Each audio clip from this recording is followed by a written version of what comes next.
നിസ്കാരം പോലും കൃത്യം നിർവഹിക്കാത്ത ആളാണ് നമ്മുടെ മയ്യത്ത് എടുക്കുന്നെങ്കിൽ നിങ്ങൾ ആലോചിച്ച് നോക്കുക അതിന്റെ ഒരു അവസ്ഥ. എടുക്ക് പിടിക്കുക. ഇതെന്താ നെയ്ച്ചോറിന്റെ ചാക്കിന്റെ അരിയ.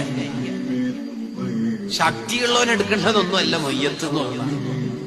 ഇതങ്ങനെ കെട്ടെടുക്കലല്ലോ, വലിയ മഹത്വമുള്ള ഒരു ഇബാദത്തല്ലേ അത്. എത്ര ദോഷങ്ങൾ പൊറുക്കാൻ കാരണമാവുന്ന ഒരു സുഹൃത്താണത്. നല്ലോര് നമുക്ക് മയ്യത്തിസ്കരിച്ച് കിട്ടണം, നല്ലോര് നമുക്ക് ദ്വാർന്ന് കിട്ടണം, നല്ലോര് നമ്മുടെ മയ്യത്ത് ചുമക്കണം, നല്ലവർ നമ്മുടെ മയ്യത്ത് കുളിപ്പിക്കണം. കിതാബുകൾ പറഞ്ഞല്ലോ, മയ്യത്ത് എല്ലാം തിരിച്ചറിയും. ആരാണ് എന്നെ കുളിപ്പിച്ചത്, ആരൊക്കെയാണ് എന്റെ പരിസരത്ത് വന്നത്, ആരാണ് എനിക്ക് നിസ്കാരത്തിന് നേതൃത്വം നൽകിയത്, ഇതൊക്കെ മയ്യത്ത് അറിയും. അതുകൊണ്ട് ഇഖ്ലാബും ഇദ്ഗാമും ഇഖ്ഫാവും ഇദ്ഗാമും ബിലാ ഉന്നയും ഇൽഹാറൊക്കെ അറിയുന്ന മക്കൾ നമുക്കുണ്ട്.